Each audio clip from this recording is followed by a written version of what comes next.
Hello लोगोफोर आंनि बे बड' स्मार्ट टेक्न'लजि चेनेलाव नोंथांमोनखौ बयखौबो बरायबाय। लोगोफोर नोंथांनाव बेफोरबायदि इमेल थांदों जानो हागौ इउट्युबनिफ्राय YouTube exclusive invite to YouTube's creator community program. बेनिफ्राय गाहायाव दङ क्रिएटर कमिउनिटि, बेनिफ्राय बेयाव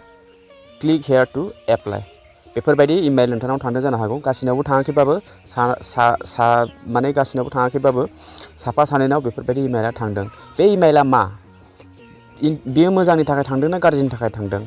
बेयाव क्लिक हेयार टु एप्लाइआव क्लिक खालामोब्ला नोंथाङा मोनसे फर्म फिलआप खालामनायनि अपसन फैगोन। बेयाव जोङो खालामनांगौ ना खालामनाङा, बे फर्मखौ फिलआप खालामनांगौ ना खालामनाङा,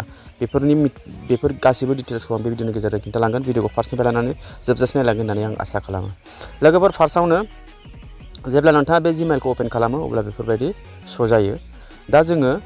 बेयाव बुंदों जे बिनि मथेबा बेयाव बुंदों जे बे इमेला नोंनाव थांदों माने इउट्युबा नोंखौ इनभाइट खालामबाय, माने इउट्युबजों नोङो पार्टनार जाबाय। माने ओरैबायदि इउट्युबाव जिखुनु बबेबा मोनसे इभेन्ट जाबाय थायो, इउट्युबाव जेरैबायदि मिटिं जाबाय थायो। स' बेयाव जोबोद गिदिर गिदिर इउट्युबारफ्रा बेयाव पार्टिसिपेट खालामो, बेयाव थाङो। स' नोंथांखौबो बेबायदि मौका होनाय जादों, माने चान्स होनाय जादों जे नोंथाङाबो जोंनाव माने बेफोरबायदि इभेन्टआव जइन जाफैनो हागोन आरो गोबां सुबिदा, गोबां फेसिलिटि नोंथाङा मोनबाय थागोन। जेरावनाखि नोंथाङा जाय गिदिर इउट्युबारखौ नोंथाङा फल' खालामो, जायखौ नोंथाङा लोगो हमनो मिट खालामनो लुगैदों, अब्ला नोंथाङा बे इभेन्टआव थांनानै नोंथाङा बेजों मिट खालामहैनो हायो। नोंथाङाबो बेयाव नोंथांनि अपिनियनखौ हैनो हायो, नोंथाङाबो माबा मोनसे सोलोंनानै फैनो हायो। थिग नोंथाङा माने बे इमेलखौ मोनबाय जेला नोंथांनोबो मोनसे बेज होनाय जाबाय, माने मोनसे नोंथांनो लेबेल होनाय जाबाय, मोनसे कार्ड होनाय जाबाय, जेरावनोखि नोंथाङा जेरै जोङो सासे भलुन्टियार जानो गोनांबा जोंनो माबा मोनसे बेज होयोना, बेफोरबायदि बेज होनाय जाबाय। जेरावनोखि इउट्युबा जेरावनोखि इनभेन्ट खालामो बेयाव नोंथाङाबो थांनानै पार्टिसिपेट खालामहैनो हायो, बा नोंथाङाबो सोरबा सासे इउट्युबारफोरखौ सेल्फि लाहैनो हायो, फट' साफायनानै बा माबा मोनसे रोङैखौ सोलोंनो हायो। बेफोरबायदि स्टेजाव नोंथाङाबो थांनो हायो आरो। बिनिफ्राय बे मोनसे जाहैबाय। बिनिफ्राय नोंथाङा जिखुनु इउट्युबनिफ्राय मेन माने माबायानो जाहैबाय जोंनि इम्परटेन्टआ बेयो आंनि थाखाय इसेबां इम्परटेन्ट नङा, नाथाय आंनि थाखाय इम्परटेन्टआ बेसो। इन फिउचार माबा मोनसे नोंथांनि चेनेलहा प्रब्लेम जादों आरो दा जाथों, नाथाय जानो गोनांब्ला नोंथांनि रिकुवेस्टआव नोंथांनि बुंनायखौ थाबनो एक्सन लागोन आरोखि। बेफोरबायदि जायो। हमनानै ला नोंथांनाव जायाब्लाबो सोरबा सासेनाव जादोंब्लाबो बिनि रिपर्टखौ नोंथाङा जुदि हरोब्ला नोंथांनि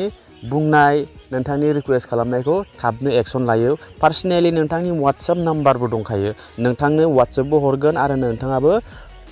अन दा स्पट नोंथाङा रायज्लायनानै बे प्रब्लेमखौ सल्भ खालामनो हायो। बेफोरबायदि सुबिदाखौ इउट्युबा नोंथांनो होनाय जादों बे इमेलनि मथे।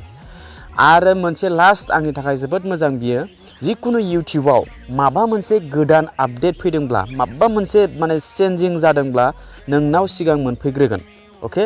बेयाव जोबोद सुबिदा जे आंनाव सिगां मोनफैग्रोबाय नालाय आङो फटाफटनो भिडिअ बानायनानै नोंथांमोननो खिन्थाहरनो हासिगोन। थिग बेफोरबायदि आरो बे सुबिदाखौ इउट्युबा होनाय जादों। दा खोथाया बेसो, बे रियेल ना नंखाय बेखौसो आं नोंथांमोननो दा खिन्थानोसै। दा इउट्युबनि मथेबा आं जि खिन्थादों बे सिस्टेमाव बेफोरबायदिखौ बे इमेलखौ हरनाय जादों आरो। दा जों बेखौ फिलआप खालामनांगौ ना खालामनाङा, बे रियेल ना नंखाय, बेयाव आङो नोंथांमोननो खिन्थानोसै। बेखौ नायनो थाखाय जोङो 2 मिनि अपसनाव क्लिक खालामगोन। 2 मिनि अपसनाव क्लिक खालामनानै सी सिकिउरिटि डिटेल्स बेयाव क्लिक खालामगोन। क्लिक खालामनानै नायोब्ला बियो मेल्ड बाय google.com। अके, अब्ला बियो रियेल, बियो पेक जानो हाया। बेयो google.com-निफ्राय सेपारेटलि बियो इउट्युबनि प्रभाइड खालामनानै गुगोलनिफ्राय बेखौ हरखानाय। स' बियो रियेल लोगोफोर, बियो फेक नङा। बेयाव नोंथाङा बेफोरबायदि इमेल फैदोंबा जोबोद मोजां होननानै सानना ला, नोंथांनि थाखाय जोबोद सुबिदा। आंनाथ' बाखि जेसेबां मा सुबिदा बेखौ आङो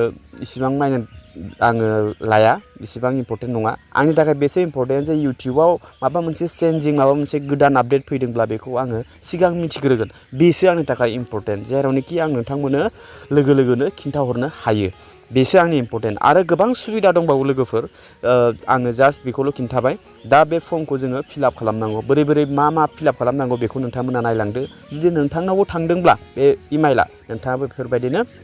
फिलआप खालामनानै ला बारा गोबाव दा खालाम मानो होनबा बियो एक्सपायार जालांनोबो हागौ बेनिखायनो बेखौ थाबैनो फिलआप खालामनानै ला बे लार्न मरनि अपसनाव क्लिक खालामोब्ला नोंथाङा गासैबो डिटेल्सफोरखौ मिथिजोबगोन बे इमेला मानिफ्राय फैदों बे रियेल ना फेक नंगौना नङा बे गासैखौबो नोंथाङा बेयावनो मिथिजोबगोन आरोखि बेयाव गासैखौबो होखानाय जादों बे गुगोलनिफ्राय डाइरेक्ट बे गुगोलनिफ्राय नै नोंथांमोना नायनो लानो हागोन बे गासैबो गुगोलनिफ्रायनो प्रभाइड जाखानाय बियो फेक जानो हाया माने स' लोगोफोर बेखौ जोङो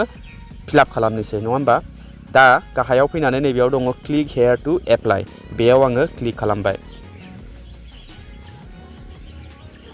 बेयाव क्लिक खालामनाय लोगो लोगो बेफोरबायदि इन्टारफेस फैगोन बेयाव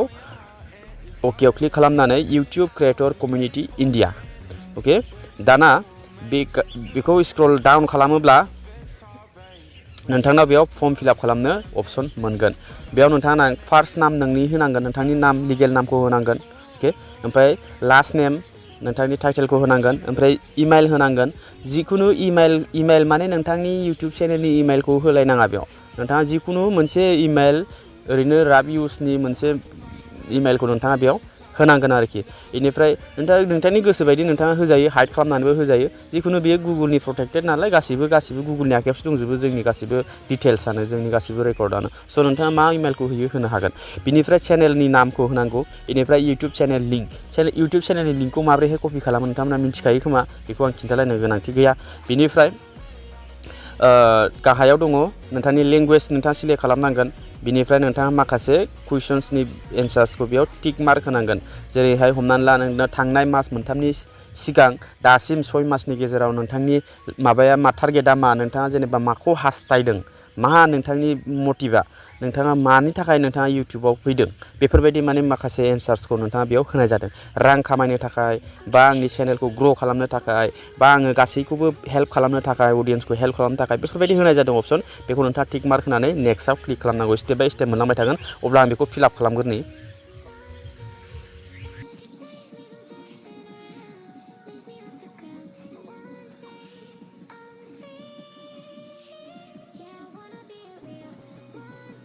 इउटुब चेनेलनि लिंकखौ क्लिक खालामनो थाखाय नोंथाङा नोंथांनि इउटुब एप्लिकेशनाव फैनांगोन ओमफ्राय नोंथांनि बे इउ लग'आव क्लिक खालामनांगोन बिनिफ्राय भिउ चेनेलाव क्लिक खालामनांगोन बिनिफ्राय 3 डट दंना बेयाव क्लिक खालामनानै नोंथाङा शेयारनि अपसनाव क्लिक खालामनांगोन बिनि उनाव नोंथाङा बेयाव दङ गाहायाव कपि लिंक अके बेखौ कपि खालामनानै हैबानो जाबाय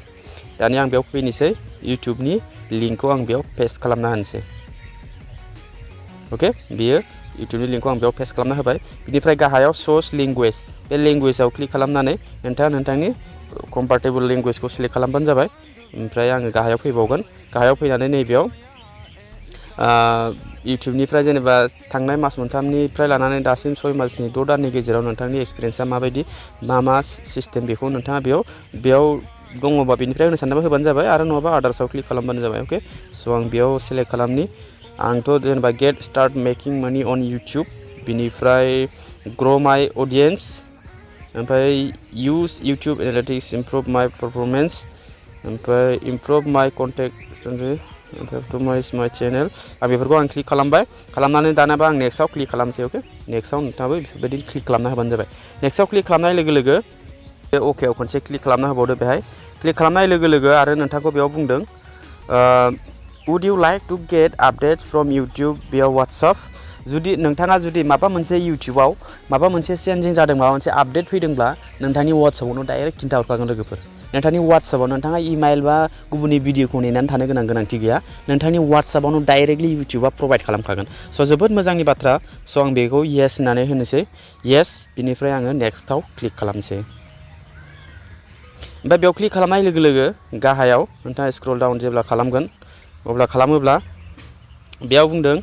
इउआर काउन्ट्रि क'डनो जोंनि काउन्ट्रि क'डखौ बेयाव बिदों दानाबा काउन्ट्रि क'ड माने इण्डियानि जोंनि भारतनि क'ड जोंनि भारतनि क'डआ मा मिथिगौ ना लोगोफोर गोबाङानो मिथिखायो आरो सोरबा सोरबा मिथियाबो जानो हागौ नोंथाङा बेयाव मा होनांगोन जेनेबा जोंनि मबाइल नाम्बारनि सिगाङाव मा थायो 91 अके बेयाव प्लासखौ होनाङा 91ल' होनांगौ 91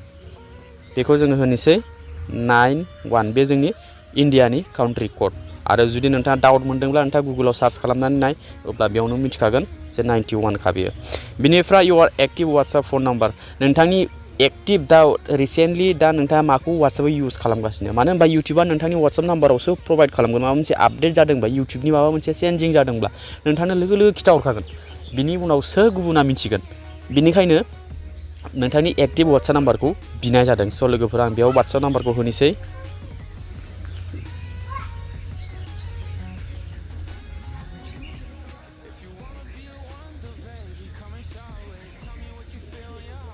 ओके बेयाव WhatsApp नाम्बारखौ आं बेयाव होबाय ओमफ्राय आङो नेक्स्टआव क्लिक खालामबाय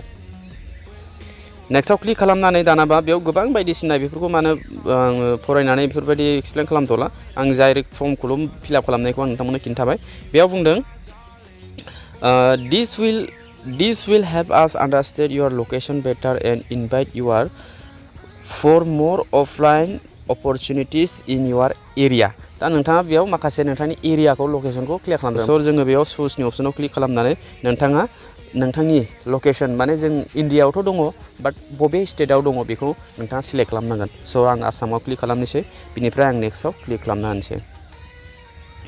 नेक्स्टआव क्लिक खालामनाय लोगो लोगो नैबेयाव गाहायाव दङ नैबेयाव बुंदों बे गाहायाव I acknowledge that my information will be used in accordance with Google's privacy policy okay स' लोगोफोर बेयाव जोङो एग्रियाव एक्न'लेजेस एग्रियाव नोंथाङा टिक मार्क खनसे होनानै साबमिट खालामना होबानो बेयो जासिगोन ओमफ्राय गोजौआव दङ मोनसे एग्रि एक्न'लेजेस बेयावबो क्लिक खालामदो टिक मार्क होदो ओमफ्राय गाहायावबो टिक मार्क होदो ओमफ्राय साबमिटआव क्लिक खालामनानै होदो साबमिटआव क्लिक खालामनाय लोगो लोगो इउटुब क्रिएटर्स कमिउनिटि इन्डिया बेयाव बेफोरबायदि फैबाय ओके ओमफ्राय नोंथांनि गासैबो रेकर्डआनो इउटुबनिसिम सौहैबाय आरो इउटुबा थाबैनो जेसेनो हायो एसेनो मा आपडेट फैदों नोंथांनो बेफोरबायदि आपडेटखौ हरबाय थासिगोन आरोखि ओके बेयो बिदि जाबाय एडिट इउर रिस्पन्स जुदि नोंथाङा माबा मोनसे फर्माव फिलआप खालामनायाव जुदि गोरोन्थि जादोंब्ला माबा मोनसे सुद्रायनो गोनांब्ला नोंथाङा बेयाव एडिटबो खालामनो हायो ओके बेयाव एडिटबो खालामनो हायो स' लोगोफोर आं गासैखौबो क्लियारलि होखाजोबदों बिनि थाखायनो आं एडिट खालामनो गोनांथि गैया जानाय नङा बेनिखायनो बियो गासिबो आंना बियो कमप्लिटलि इउटुबनियाव सौहैबाय आंनि रेकर्डआ नोंथांनावबो बेफोरबायदि इमेल फैदोंब्ला जोबोद मोजांनि बाथ्रा नोंथाङाबो जेबो गिनो नाङा नोंथाङा बेखौ फिलआप खालामनानै फर्मखौ फिलआप खालामनानै होबानो जाबाय अके लोगोफोर अब्ला भिडिअखौ आं बेखिनियावनो फोजोबनाय जाबाय आरो बिनिफ्राय बुंनो गोनां गैया स' लोगोफोर भिडिअआ बेखिनियावनो अब्ला भिडिअखौ मोजां मोनोबा लाइक खालाम चेनेलखौ साबस्क्राइब खालामनानै बेलनि अन नटिफिकेसन खालामनानै जाहाथे बेफोरबायदि इनफरमेटिभ भिडिअ नोंथांमोना नुबाय थानो मोनो आरो नोंथांनि सोरबा लोगोआ इउटुबार पार्टनारा जुदि बेफोरबायदि इमेल फैदोंब्ला गोनो गोथो मोनदोंब्ला बे भिडिअखौ बिथांनो शेयार खालामनानै होबानो जाबाय अके अब्ला लोगो मोनगोन नेक्स्ट भिडिअआव tata bye bye and take care